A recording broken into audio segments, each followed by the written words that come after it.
Welcome back to the next video. In this video I will show you how you can record videos in different video qualities in native Android application using CameraX like FHD, HD, SD, UHD. Now unfortunately my device does not support UHD, so I won't be able to show you that. Also we will be getting all these video qualities via our code. We won't be hard coding them. So yeah, let's get started. So first I'll just show you guys the output. So here you can see it is asking me for camera permission. I'll just give it that. Then I'll give the record audio permission as well. Also what I have done here, you can see at the bottom it is showing FHD, right? But currently it is not set to FHD, so this is a spinner drop down. I'm using XML layout, but if you want you can use Jetpack Compose as well. The reason I'm not using Jetpack Compose is the CameraX integration with Jetpack Compose is still very in early stages. That's why, otherwise my tutorial will again get deprecated. That's why I'm not using it. So here you can see it is able to fetch what all video qualities are supported by my device. Now what I have done is that I have purposefully added like when I start the video recording, it will automatically stop after 5 seconds. You don't have to do this. The reason I am stopping after 5 seconds because I want to prove it to you there is difference in quality, and I will be recording the same screen. I won't be moving my device as well. So yeah, let's get started. So first what I'll do is I'll just select FHD, okay, and I'll just select this one itself. Like I'll just record my keyboard. I'll have started the recording. After 5 seconds it will automatically stop. Okay, let's just wait. So it has stopped. So FHD is done. Now I will select HD. I'll just click on start. There is UHD as well, but unfortunately that is not supported on my device. Okay, I think I selected HD, I guess. Yeah, I selected HD. Then I will select HD and I'll just click on start. So it will start the recording for HD as well. So all of this recording are saved into external storage. So if you want you can just go to your files app. So that's what we will be doing now. So we'll just go to the files app, go to videos, and here you can see these are the 3 recordings. Now there, if you try to play it, there is not much difference over here. Okay, here you can see because we have not recorded some minute details, but to prove it to you they have recorded in different quality. You can check the size, all are 5 seconds long, right? So the first one was FHD, right? So let's go to details, not rename. I want to see the details. Here you can see it is almost 13 MB. Second one was HD. If I go to details, here you can see it is 6 MB. And the last one was HD. I'll just unselect this, I'll select this, and here you can see it is almost 3 MB. So hopefully I have proved it to you. We have recorded with different video quality. So now let's see how to achieve this in native Android application. So first you need to create an Android application. Like I said, I'm using XML layout. Then I went to Gradle script build.gradle.kts, and here I have added few dependency. So camera 1.5.0 has released, so that's what I'm using. So camera core 1.5.0. if you want to use version catalog you can use that as well. Then camera 2, then camera lifecycle, camera view, and camera video, and then you just have to click on the sync now button and it will download the dependencies for you. Then you need to go to android manifest.xml. here I have added this uses feature of Android hardware camera, camera permission, record audio permission, as well as write external storage permission. Then inside activity underscore main I have taken one preview view. So it will so the camera preview view to occupy the entire width and height of the screen. Then I have taken one button which we are constraining at the bottom of the screen to start and stop the recording, and one spinner. So spinner is basically the drop down which you saw, like very bad naming, but yeah, it is what it is, and we are constraining it to the bottom right hand side of the screen. Then I just go to our main activity over here. So first let me show you guys all the imports. So these are all the imports, so feel free to pause the video and just copy all these imports. So I'll just remove all this stuff as well. We don't really need this. Okay, then here is our video capture recorder, here is our recording, here is our camera executor, here is our viewfinder preview. Then here we have button, we have a spinner, then here we have a camera provider, here we have the mutable list of string which is quality names. Here we have here we are requesting for multiple camera permissions. So once the permission is granted, then we call start camera, else we just display a toast message saying camera permission was denied. Then inside on create we initialize our viewfinder, we initialize our button, and we initialize our spinner as well.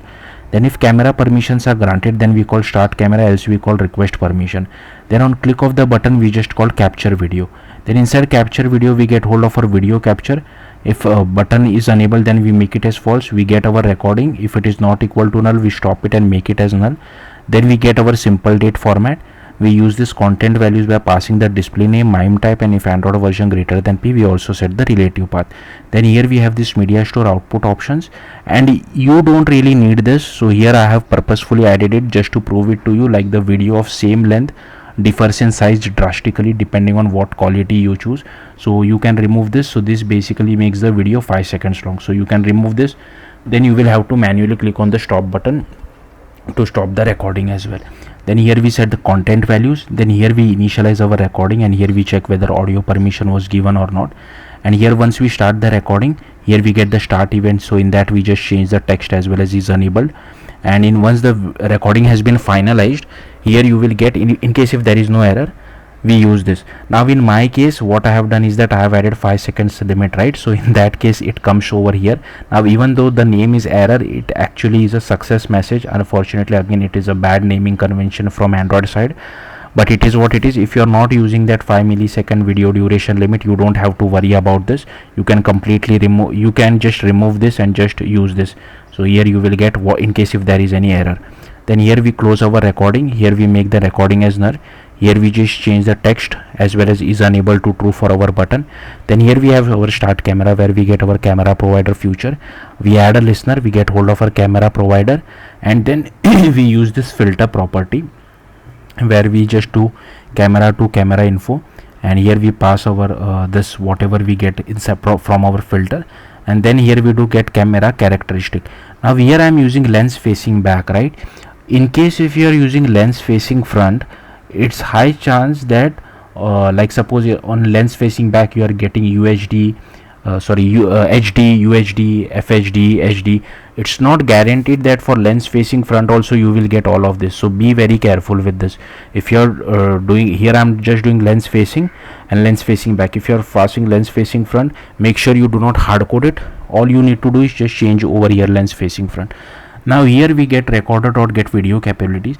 Now here I'm little confused. I was going through the documentation. The documentation is not that great. Here I have just passing camera info of 0. I'm not sure if this is a good idea or not, but yeah, do let me know in the comments if you have a better way. Then here we just call get supported dynamic range. Then we just loop over it. Then here we get the supported qualities as well. Now here I'm just clearing out the quality names. The reason is because like I have noticed in some devices I was getting UHD twice, FHD twice, HD twice, HD twice. I don't know why that is, but in my device I'm not getting, but I select, like I tested it on my family's devices as well, and in that I was getting it twice. I couldn't really get it. That's why I'm clearing this quality names out, and I am adding it only once. So you will only see the UHD, FHD, SD and HD once. Okay, again, if you know why this is, do let me know in the comments. And here we initialize our array adapter for our spinner or drop down, and here we just set the drop down view resource. Here we assign it to our spinner. Then here we call bind camera with quality. So for the very first time we are setting the quality as highest. Okay, so there is a highest quality as well, which we are not showing inside the drop down, obviously because the user has not picked up anything. That's why I'm just, for the first time I'm setting the quality as highest. But here you can see this is the item selected listener for our spinner, and once the user selects an item, then depending on what the user has selected, we are setting the quality and passing it to our bind camera with quality over here. Okay, now in case in future there are more video qualities available, make sure you add it over here as well. At least at the time of me recording, these are the 4 ones. Then here we call this bind camera with quality. So here we unbind our camera provider, we initialize the preview, we initialize our recorder, and here you can see we are passing the quality over here. So this is the important part. Then we initialize our video capture, we initialize our use case group builder, we bind it to the camera lifecycle over here. Then here we have this method called request permission. Here we have another method just to check whether all permissions was granted or not. Inside on desktop we just shut down our camera executor, and these are just helpful variables related to camera permissions and file name format for file naming. So yeah, that's all there is to it. If you have any questions, do let me know in the comments. Thank you for watching. Bye.